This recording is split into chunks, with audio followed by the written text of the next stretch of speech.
What's up, everybody? It's Will Cooper, and we're coming back with another episode of the HuntStand podcast. On today's episode, we're going to be talking how to hunt deer in the spring. Now, I know some of y'all might be thinking, Will, buddy, there's no deer season going on right now, man. Yep, I know that. But there's ways that we're still chasing after deer this time of year. You know, snow's starting to melt, antlers are dropping and hitting the ground. Deer doing some different things, or you're trying to see if maybe those deer left a sign behind to try and formulate a better game plan for the fall. Or you might have a new piece of property that you're trying to figure out. Or you had a buck that slipped past you, figured out he lived, and you're trying to put together a game plan for next fall so you can hopefully kill him. We're going to be bringing on special guest Josh Honeycutt to talk more in depth on this. I'm really going to be picking his brain on this, trying to find out what he's been doing this time of year. Now, Josh is a very, very avid deer hunter. And if you know anything about Josh, he's done a lot for Realtree in the past. He's been heavily involved in the outdoor industry, and he's got a lot of work that has appeared in different publications ranging from North American Whitetail, Whitetail Journal, Field and Stream, Outdoor Life, and a lot more. You may have even seen him shooting some big bucks on TV. But nonetheless, Josh is a great, genuine dude. He's from Kentucky. He's hunted all the way from South Carolina to South Dakota, but spends most of his time hunting Kentucky now. But Josh he's just a great overall dude, and he's a heck of a killer. And so we're going to be bringing Josh on to talk, more or less this springtime scouting tips and tactics. And so if you've been kind of trying to figure that out for yourself and wondering what to do this time of year, you definitely want to tune into this podcast because Josh is going to be bringing some helpful insight. So we definitely want to say that we appreciate y'all tuning in. There's a lot of other podcasts out there that you could be listening to. So if y'all don't mind, head on over either to Spotify, Apple, or wherever you're listening to this podcast, and make sure you go on there and rate and review that. That helps us out a lot. We really appreciate it. But nonetheless, we're going to dive into this podcast. We might go down a couple rabbit holes, but we hope y'all definitely take something from this, and we hope you enjoy. All right, Josh, well, welcome to the podcast, man. We're excited to have you here. How you doing today? I'm doing just fine. How are you? Oh, can't complain, man. Like we were saying, if you did, nobody'd want to listen, right? That's right. I don't care. Well, man, we just want to thank you for taking the time to hop on the HuntStand podcast with us. And today, I really want to dive into spring scouting. And I know the title of this podcast is going to confuse people a little bit, but we're going to title it Hunting for Whitetail in the Spring. But before we dive into that topic, I want to get the 30-foot tree stand view of who Josh Honeycutt is, and I want to let the listeners in on that. So tell us about yourself, man. Yeah, I'm just a redneck from Kentucky who likes to deer hunt and turkey hunt as well, and chase small game and just do all things outdoors. So, I've been able to turn that into a career in the outdoor industry, working as a outdoor writer. Started part-time, kind of around the end of my high school days, beginning of college days, and I started working as an outdoor writer and photographer, videographer, just all things communications, and eventually that led to a full-time career in the industry, doing a variety of things for a variety of companies. I've been an employee for companies such as the National Wild Turkey Federation. I've worked for Realtree Camouflage, different companies, but today I'm a full-time outdoor writer working for myself, doing traditional media work with magazines and websites and podcasts and hunting shows and just a variety of different medium, and also I run a content marketing agency where I partner with companies in the outdoor industry. Awesome, man. Yeah, you can't complain much about that. Got to turn your passion into career. Who got you hooked on deer hunting, and when did you realize that you wanted to follow that passion to make a career out of it? Yeah, so I mean, it was a family thing, just about most people in my family, not everyone, but most people in my family do some sort of hunting, and so it was just kind of osmosis there as far as just being around it from a very young age. But it was one of those things where I I grew to really enjoy it. Like other kids, I enjoyed sports, played baseball, played basketball until a certain point, but hunting was really what I truly cared about. And, I wanted to do something with the outdoor industry. I didn't know exactly what it was, but I wanted to try to at least try. And one of the things that I was excelled at the most, in school was with language arts and English, and so I found an avenue there to start out with as far as writing and editing, and then just kind of went from there into all things communications. Got it. Well, man, I think that's kind of where a lot of people start is, they love hunting, it's their passion, and they want to find out how they can turn that into a career. So kudos to you for, getting that figured out and loving it, man. Yeah, thank you. So I want to dive into spring deer scouting or, hunting for whitetail in the spring, whatever you want to call it. There's all these different rabbit holes of spring deer scouting, how to do it, what to do, where to go, what to look for. And not only I want to learn this for myself, because me being from Texas, it's a whole different ball game down here when it comes to deer hunting compared to many other parts of the nation. So I want to learn this myself, but there's a lot of listeners out there that I think overlook this aspect of deer hunting as a whole. There's some people that take it very seriously, but I want to pick your brain on it and why spring deer scouting is so important. Yeah, it is very important, and there's a lot of benefits from it. As far as what you gain from it, what it does for you, and it's just it's just a lot of preparation work is what it is. You're not going to be as well off this coming next season, so the 2022-23 season, if you don't conduct that postseason scouting. So, I've looked at a multitude of videos, blogs, articles out there before, and it looks like a lot of people want to hone in, and I want to kind of cover each of these topics, but a lot of people hone in on when that first thaw or snow melt happens, shed hunting, bedding areas, travel routes, old rut signs. So I kind of want to dive into it with you on, what are you looking for as soon as the snow melts? Yeah, so everywhere is different. We don't get a lot of snow here, so for me, I'm not so much waiting on snow as I am waiting on just the right time. Up north, obviously, further north, and I do hunt places that get more snow, such as Ohio, and other Midwestern states. But for me personally, as just being in Kentucky, obviously when it comes to shed hunting, you're just waiting on the right time, and the further north you go, generally, the earlier they start shedding their antlers. Further south you are, the later they do. Obviously, every deer individually is going to be different. Injury can cause early shed. Genetics, it can genetically be an early shedding deer. Mm-hmm. But just usually just from a Kentucky, typical, lower Midwest, southern Ohio, southern Indiana, that type, region, that general region. I'm looking to start shed hunting around the end of February. I'll start middle of February. But really, when it comes to, I shed hunt and postseason scout simultaneously. That way I don't have to cover, ground twice. Sometimes I will cover ground twice, especially shed hunting. If, the best areas, and I'll check some open areas, food sources more than once.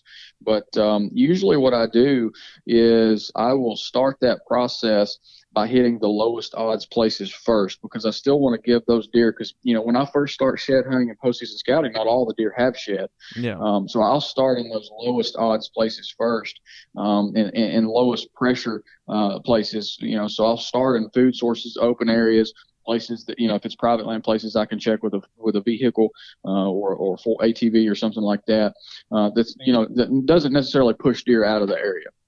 And then, so I'm not knocking properties off one by one. I'm starting, in general, and hitting, multiple properties at a time, hitting the lowest odds place first. And then I'll work up, and, as it gets later and later toward the end of February, beginning of March, middle of March, that's when I start hitting those more sensitive areas, such as bedding areas, sanctuaries, staging areas, places that are closer to where deer spend their daylight hours this time of year. So when you say lower odds areas, kind of go into that a little bit deeper for me. What do you mean by low odd in areas? Yeah, well, generally, I find more of the sheds that I discover, they're in, they're closer to bedding areas. That may not be everyone's experience, but that has been mine throughout the years. Most of the, sheds that I find are, in cover, so they might not all be in actual bedding areas, but, they're relatively close to those. And in places where if I'm, walking around through there, bedded deer might see me, hear me, smell me, or, come through there and catch my ground scent later and potentially push them out of there before they have an opportunity to drop their antlers. So I tend to save those areas for later. Those are what I call higher odds shed find places. Lower odds because I don't find as many. I still find a lot of sheds out in the open. I shouldn't say that, it's quote unquote low odds, but it's lower odds than, bedding areas, staging areas, places that are, have cover. So those are what I would consider lower odds, but a better term probably, like I said, is lower pressure. And it's just, again, it's just trying to maximize the odds of finding as many sheds as possible. But you have to start that, if you cover a lot of ground, which I have access to a few pieces of private, but I also do a lot of scouting on public land. And if you're going to cover all, as much land as possible, you got to start that process before every single deer is shed, or you won't ever get through it all. So, that's why I start with the lower odds places first. And that also has to do with starting with the properties that I care the least about first. And I do that because it just gives those properties that I know have, some mature, more mature target bucks that, I want to find sheds to.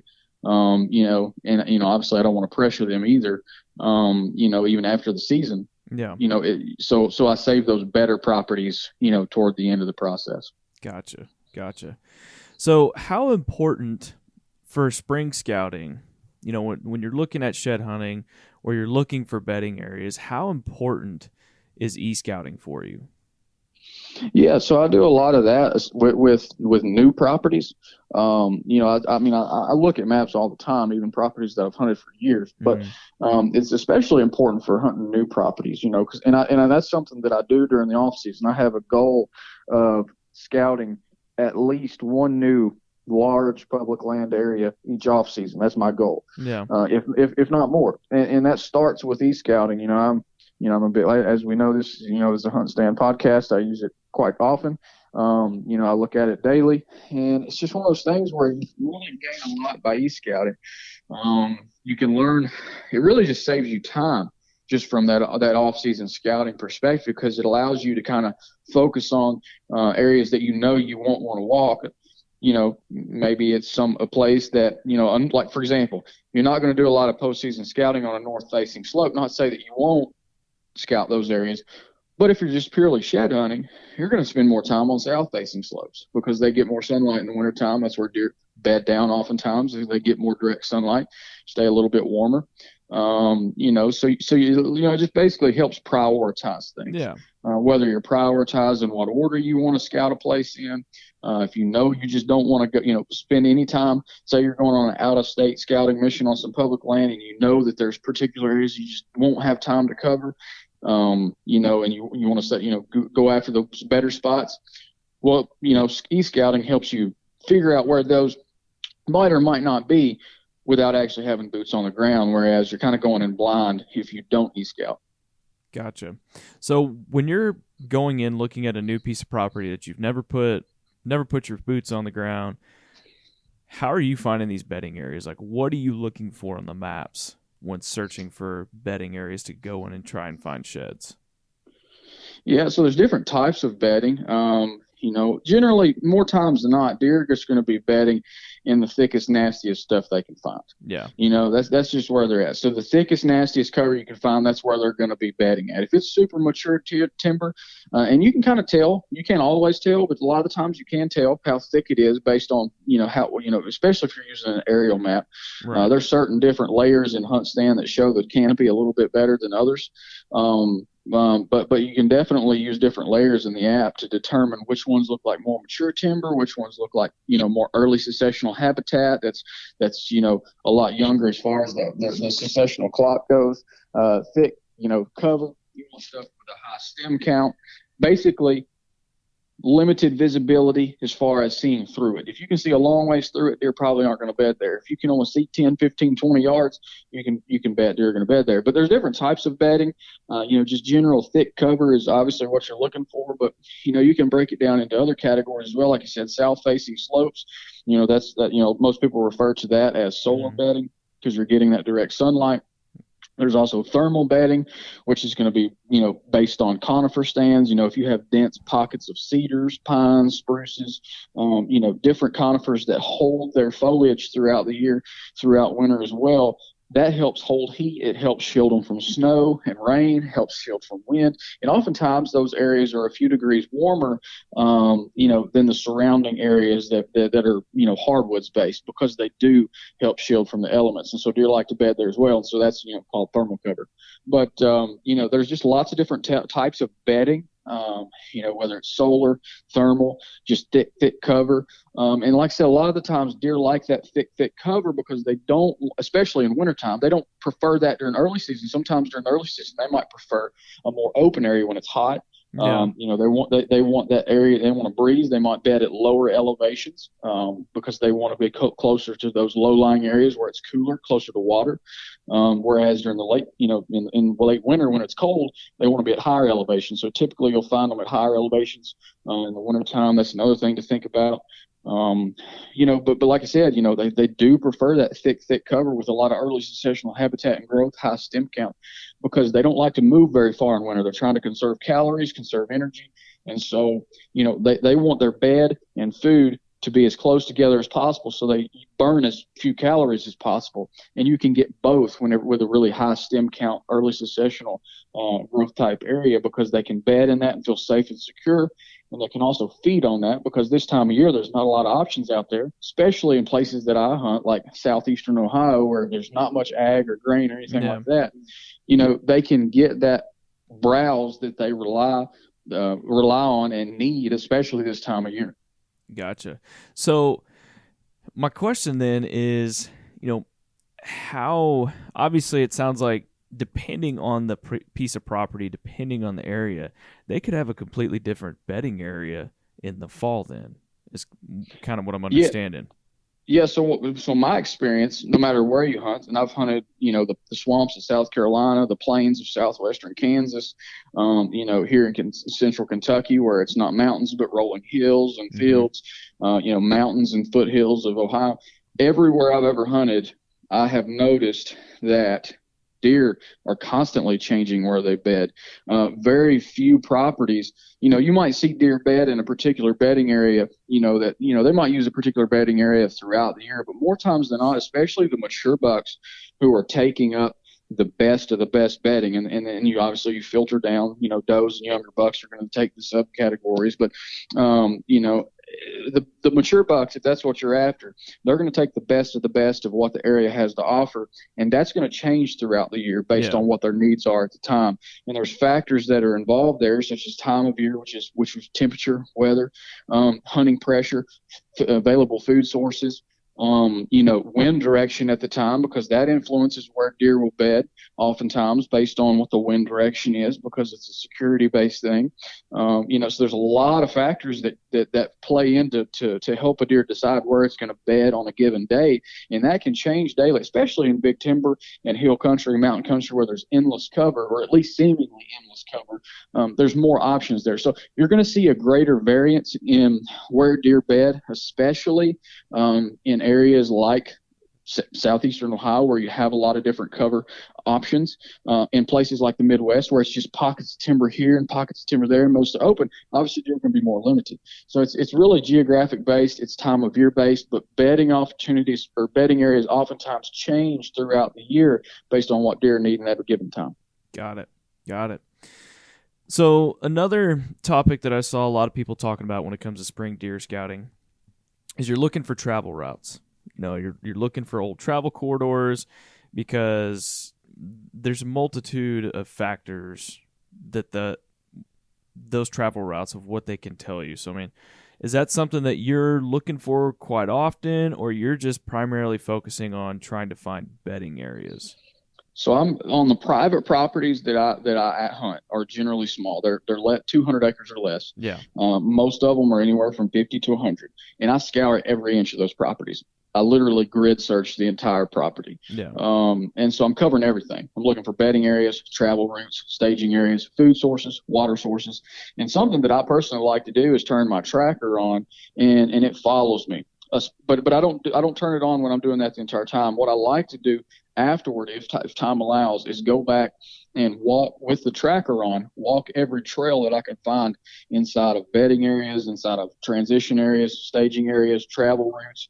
No matter what type of trail it is, I walk the trails with the tracker on, and I always stay on a trail. That way, I'm not having false lines. But what that does is, after the fact, when I've walked that entire property and walked every trail that I can possibly find, it then lights up, on that app, on HuntStand, the entire trail network on that property. And so what you'll see by doing that is it'll identify, heavier intersections where you might have 2 or 3 or 4 or 5 or however many trails that come together. It just shows you how deer really traverse and maneuver that property, and it's going to help you identify not only how they use it, but how you should use it as a hunter. So that's really the best thing you can do when you're postseason scouting is, hey, how does a deer use this property? And that's one way that I like to figure out, how they do that. It paints a picture, it lets you visualize it.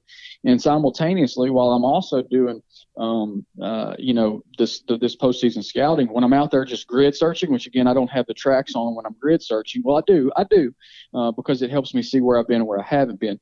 But what I like to do while I'm on that first run, if I have time, which I don't have time for every property, but if it's an important property that I really want to focus on, I'll do that first run of the property with the tracks on, just to grid search the entire place. And then after I'm done, I delete those tracks out to know, they're just there to show where I've been, where I haven't been. And then I will mark all the findings, with all the different HuntStand icons that are available, such as scrapes, rubs, tracks, trails, whatever it might be at the time, anything of interest. And then I go back with those markers still in place. I'll go back and I'll do the charting of all the trail networks. And then with all of that available, it lights up. And then I'll take a screenshot of that, or I'll just save it as a new layer or whatever, however you want to do it. Yeah.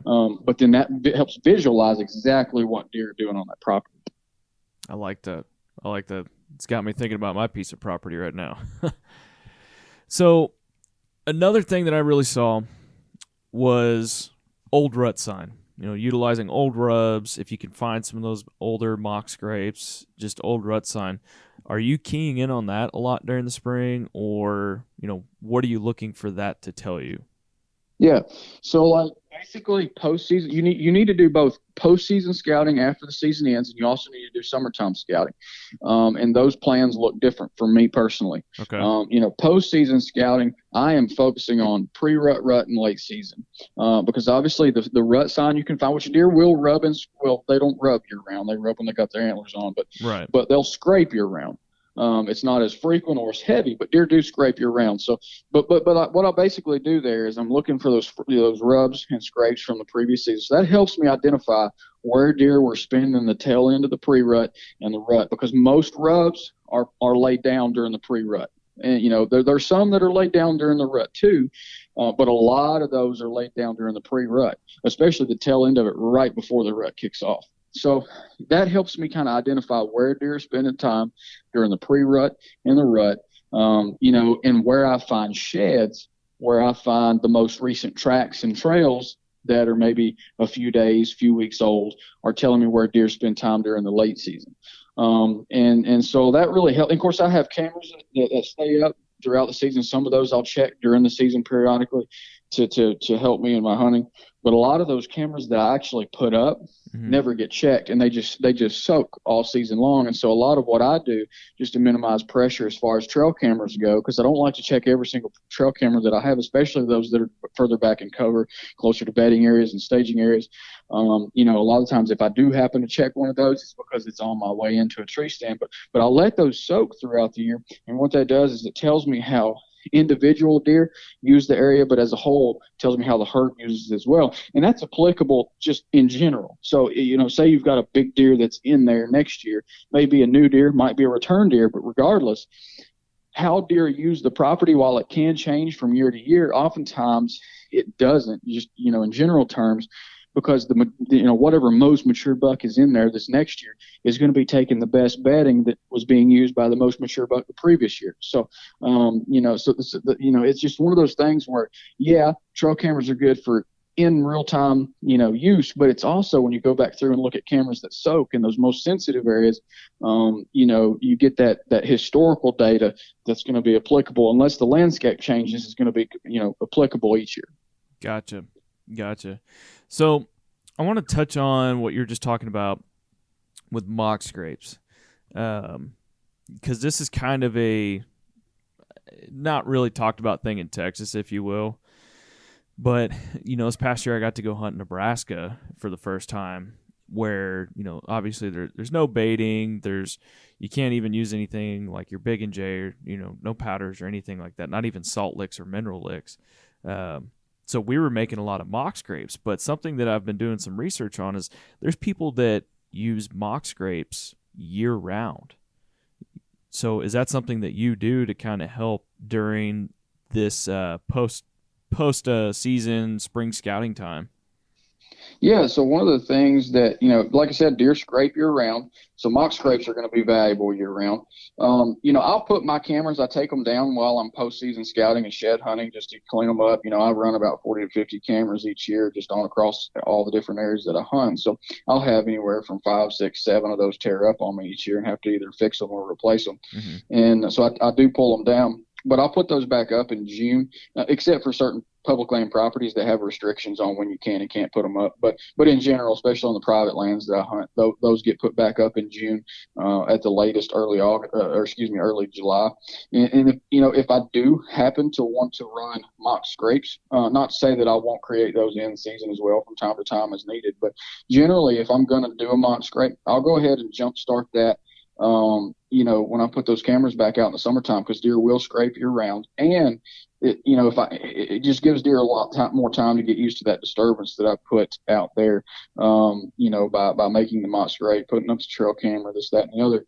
It gives them months rather than days or weeks to recover from that human intrusion. And I'm not a biologist, but I do enjoy reading over a lot of the biology reports that come out and research reports that come out from all the different, whitetail university in the country, or universities in the country, such as Penn State, Auburn, Texas A&M, all the different, Mississippi, all the different, popular ones and biggest ones. But, there's a lot of research that suggests that it takes anywhere from 2 to 3 weeks for deer to fully recover from human intrusion. They might be back in there in a few days, but for them to fully go back to normal, it can take up to 3 weeks for that to happen. Wow. And so that's why I like anything that's super intrusive. I like to get it done in the summertime. So most of the tree stands hanging that I do is going to be done in the summertime. Like I said, I'll do it in season 2 if I need to, if I deem that it's important. But just in general, as far as getting the bulk of my tree stands hung and stuff like that, I'm doing it way in advance, as early as possible. Yeah, heck, I know we're talking about doing that here in the next couple of months. Just, we've got a small parcel of land that we hunt on here in Texas, and we're talking about doing that in the next few months, because I've seen that where I may have gone in too late and hung something up, and it just boogers them up for, a good portion of the season. So lessons learned. And every deer herd reacts differently. That's something that I've noticed. Even in the same area, like for example, I've got 2 or 3 properties that I hunt here at home, close to home. And every single one of those properties, the deer herds react differently to hunting pressure. So I've hunted them for years, and I know how deer react. And there's one property in particular that you bump a deer once and it just screws things up. But there's the other 2 properties are different. One of them, you can apply much more pressure and they just seem to absorb it. So it's just weird how that happens, even on properties that are relatively close to one another. But yeah, the earlier the better. This is a great time of year. Like I said, I don't always do it, so I'd be a hypocrite if I said I did, but I do safety checks on all of my tree stands every year. I like to pull as many as I can down. I don't always get every single tree stand pulled down, but it is good and proper to do so. That way you can do, really in-depth maintenance and safety checks on them, make repairs. If they're beyond repair, throw them away. But at the same time, I like to get tree stands up this time of year as well. Like you just said, y'all are getting ready to do that. Yeah. Simply because this time of year, because if you're going to hang a tree stand, you're going to have to cut shooting lanes, unless you're on public. Yeah. And this is the best time of year to do that. Because a lot of the times, if you cut shooting lanes in the summer, which if I'm hanging a tree stand, I still cut shooting lanes in because it needs to be done. But the best time to do it is now, because it's very easy to remove too much. When you're cutting shooting lanes in the summertime when the leaves are off, and then all the leaves fall, and you're like, oh, I'm exposed. So yeah, it's just one of those things. Yeah, because now you still, you're essentially going to be hunting in the same type of cover, if you will, rolling into the fall after all that summer growth and everything has kind of died off after freezes. Yeah, and like we were saying, like my summertime, my postseason, I do a lot of postseason scouting. The first phase is February, March, and then the second phase is in the summertime, and that looks a lot different, and that's a long discussion in and of itself. But like I said, the postseason scouting right after the season ends, that's really targeting pre-rut, rut, and late season for the following year. And then summertime is targeting. Well, it takes inventory of what deer have already returned, which some of them won't return until they shift in the fall. But it at least tells you what deer might be there or probably will be there for the early season. And summertime scouting is really what drives me as far as my early season plans go. And I like, I'll be honest, early season is my favorite time of year to deer hunt. I prefer it over the rut. I prefer it over the late season. That's when I've had the most success. Most of my biggest bucks are early season deer. I've shot, I think, from 2015 to 2018, I shot 3 different velvet bucks, and let's see, 2015 was a velvet buck, 16 was not. I did arrow in a velvet buck that year, but was non-lethal, and the deer survived. And then 17 and 18 were velvet deer. I just prefer it. I just prefer it over the other times of year. But the summertime scouting I do is what drives that part of the season. So it's different. You can't just because you find a shed in a bed this time of year doesn't mean he's going to be there during the early season. Right. But there's a good chance that that's going to translate to next late season, because whatever they were doing at the end of deer season is probably what they're doing right now. Yeah, 100%. And I'm glad you brought up some velvet deer hunting, because that was, we're talking spring scouting and everything, or postseason scouting.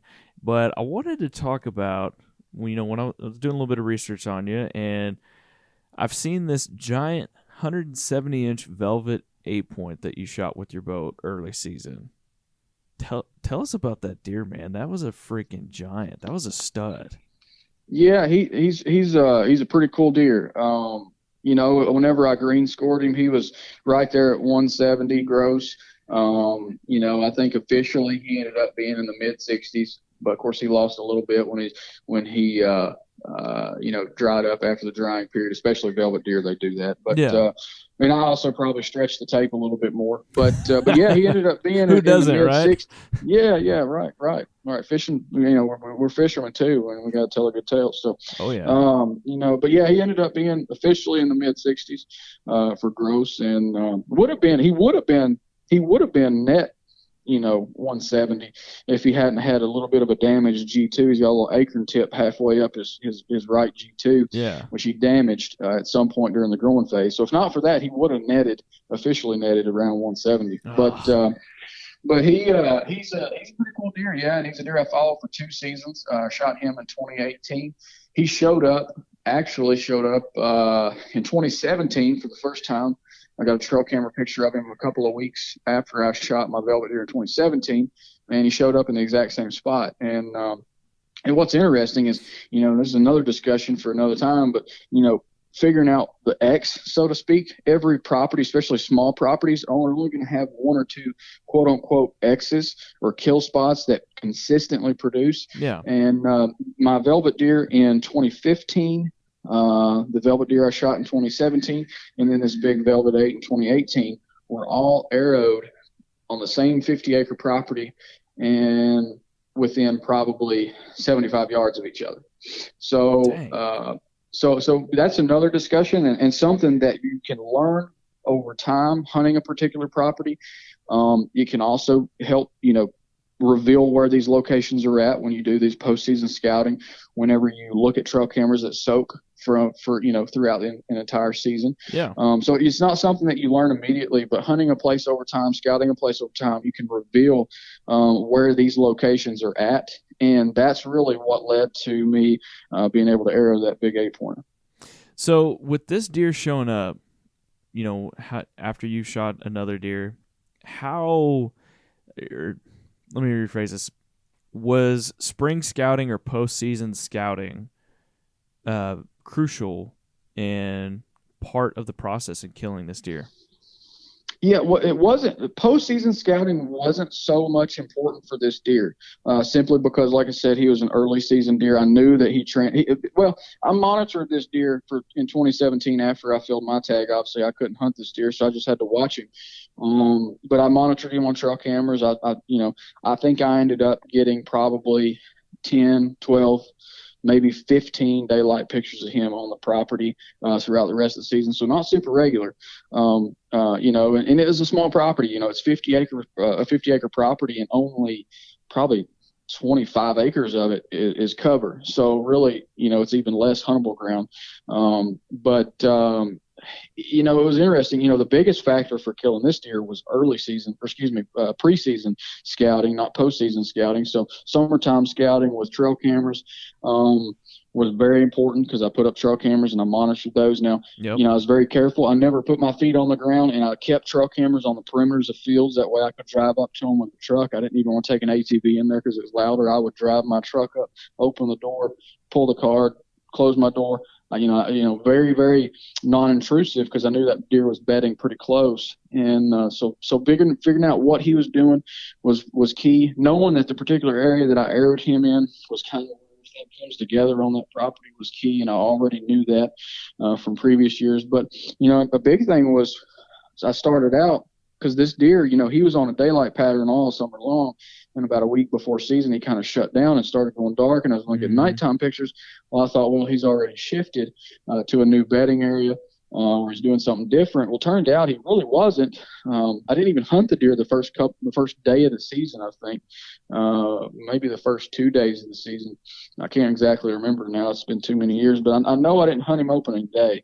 I don't think, but I did end up going in there maybe the next day, and I did some observation sits, and started out just kind of back off the deer, realized that he hadn't changed his pattern all that much, but he was just changed it just slightly enough that he was missing cameras.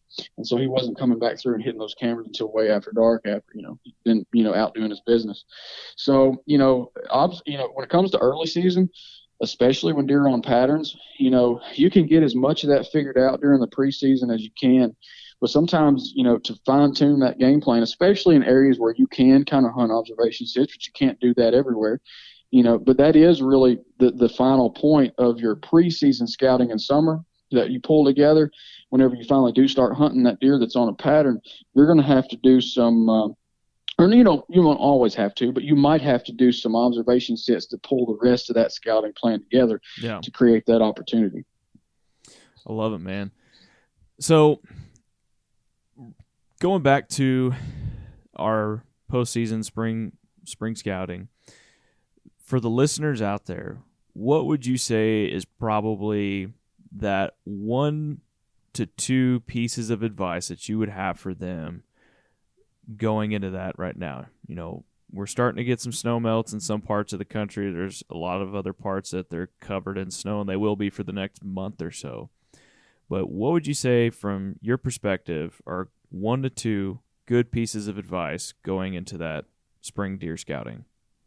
Yeah, so one of the biggest things that I'm trying to figure out, especially with my trail camera pulls, the last card pulls, is figuring out what deer lives through the season. You aren't going to know all of that information, but you can try to pull as much of that together as possible.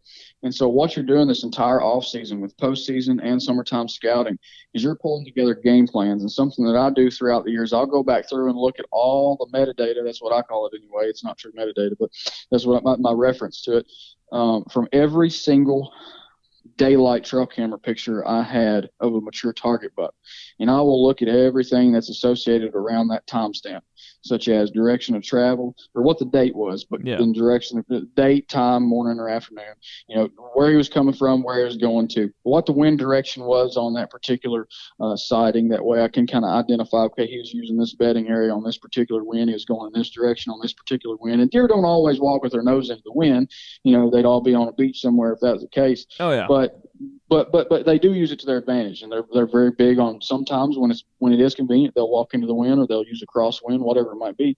Deer are smart; they know where tree stands are located. Oftentimes, especially if they've picked you off in one.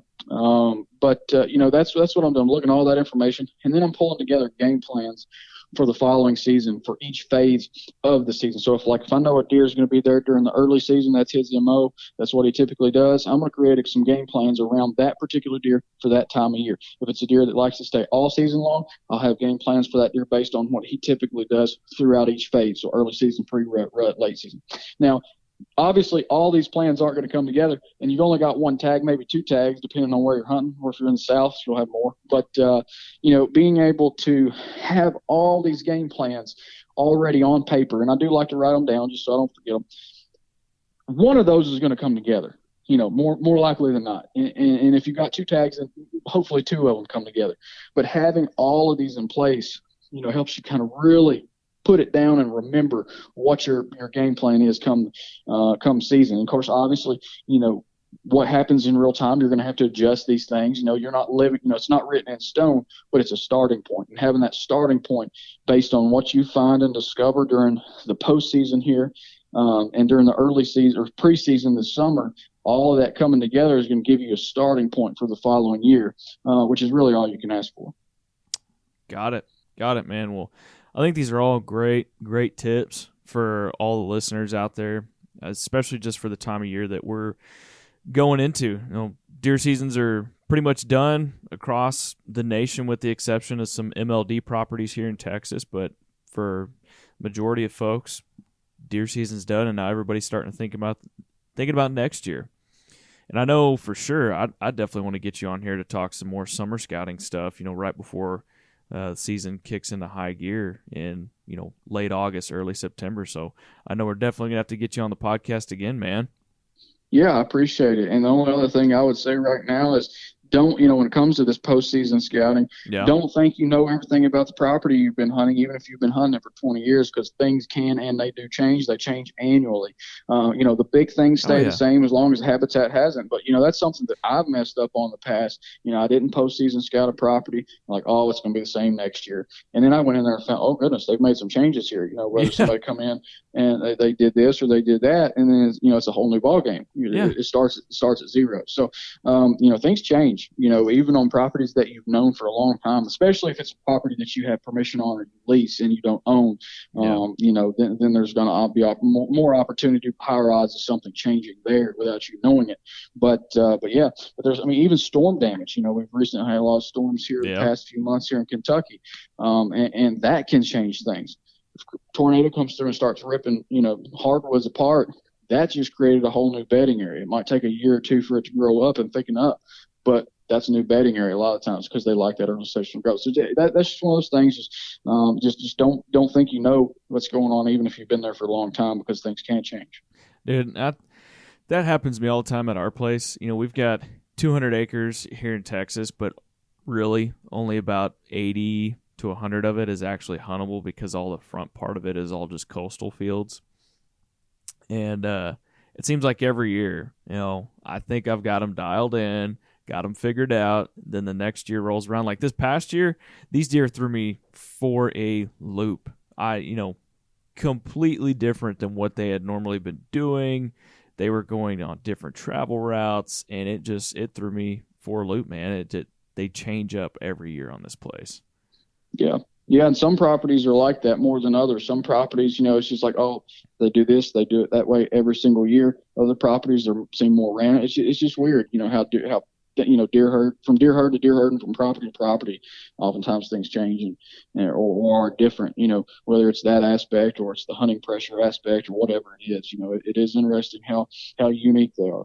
Yeah, because the weird thing about it was we typically we've got two fields that we typically plant oats in because I wouldn't necessarily say it's a working cattle ranch. We've got cattle on the property, and we've got some other family out there that they bale the oats, and the deer love that. And we didn't plant any this past year because we've got pigs out there that they've just been tearing up everything.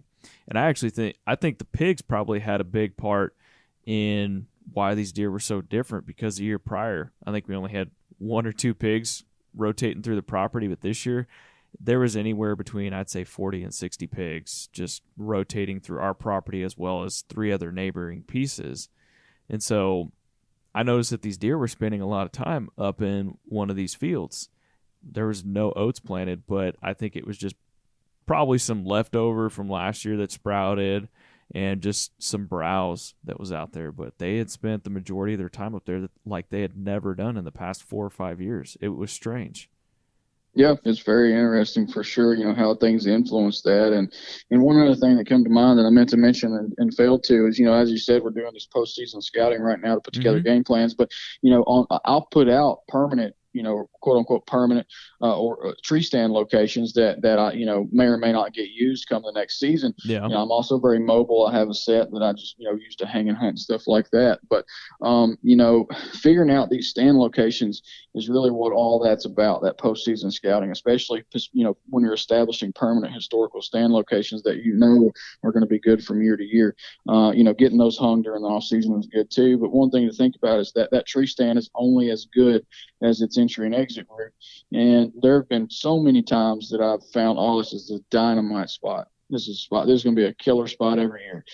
And then come to find out it was not, simply because I could not get to that tree stand without pressuring deer, or I couldn't get back out without pressuring deer. And if you can't get there without pressuring deer, it's good for no sets. If you can get there but can't get back out, it's good for 1 set. So, yeah. But that is something that that also varies based on property, based on geographic location. Obviously in the Midwest, where deer are a little more, or southeast, or somewhere where you've got pockets of cover, it's easier to pressure deer out of the areas there and push them onto new properties because they have fewer bedding area options. And so obviously that changes from place to place. And obviously I worry a little bit less about pressuring deer in huge big woods, big timber areas, not because I'm not worried about pressuring them, just because the likelihood, and I shouldn't even say likelihood, but it's just different. Like there in those hill country and mountain country of eastern Ohio, there deer don't bed in the same place every day. It's not random. It seems random, but it's not. They do things for a reason, I think. But they hopscotch a little bit more than they would in areas with fewer bedding options. It's just there. It's just endless cover, endless terrain. So when I say I'm not as worried about pressuring deer, that's not true. But I'm not as worried about hunting stands repeatedly in those areas, because oftentimes that's what it takes to intercept deer. Finding where those good stand locations are and then hunting them repeatedly, smart. You still want to, hunt it smart, but repeatedly to increase the odds of catching deer in those high odds areas, pinch points, funnels, whatnot, whatever type great stand location it is. But definitely during this off season, when it comes to finding those stand locations that they're going to, decide on as your permanent stands, determine whether you think or not it's going to be a good entry and exit route. If it's not, it's probably not going to be a good spot. But the good thing is you can figure that out now. You can go, if you know where deer typically bed, go to those bedding areas late. If you find a bed, lay down in it, look back toward where you're wanting to hang tree stands and see what they see. This time of year, it's and that's something I learned from Dan Infalt. He's been teaching that for years. So that's a good idea. Going into those bedding areas, finding the actual beds that are used frequently, which are probably going to be used by your more mature deer, especially in the best spots. Lay down, see what they see. You might just realize, they're seeing me come up this hollow or coming out on this trail or whatever it is. And you've got trail cameras in the area, and they always seem to be in there when you're not. When you're there, they're not. So, oftentimes that's what it is. They're seeing you, hearing you, or smelling you come through there on your way to that stand or whatever it might be. But definitely figure out what stands have good entry routes, good exit routes. And the good news is, if in certain situations, you can create a good entry route. So, if it's a property you own, you can plant something like miscanthus or Egyptian wheat or something that shields you, especially if the problem is visually. You can't do much about audible and wind and scent, stuff like that. But other than just find a new route or find a new stand location, but definitely something to think about as you're scouting during the postseason, and then getting your permanent historical stand locations ready for the following year. Love it, man. These are all great tips. Great tips. Things to think about this time of year for all you listeners. These are definitely things that need to be done. So, well, man, I really appreciate you hopping on the podcast with me today. Just getting to pick your brain on essentially what to do this time of year. I know a lot of people are probably thinking about turkey hunting and, family vacations coming up in the summer and stuff. But I think for a lot of us, I know specifically yourself and me as well, these are the things we're thinking about right now. Like, yeah, turkey hunting's coming up, but man, this is the kind of stuff that I'm thinking about and gearing up and getting ready for the 22-23 season. Yeah. Well, I appreciate you having me on, and good luck to you and everybody out there who are getting ready for this coming fall. And there you have it, everybody. We just want to thank Josh for hopping on the podcast with us and talking deer hunting, scouting tips and tactics. And we really hope that y'all learned something from this and learned something from Josh. If you want to find out more about Josh, or maybe you have questions you want to ask him yourself, head on over to Instagram. His handle is just @Josh_Honeycutt. So if y'all want to get in touch with him, pick his brain a little bit more, head on over there, follow him, and send him a message. And if you've got some questions for us, or you've got a topic idea that you want us to cover, send us an email. Send that on over to podcast@HuntStand.com. That way, make sure your voice is heard. But we just want to thank y'all for tuning in to an episode of the HuntStand podcast, and we will see you on the next one.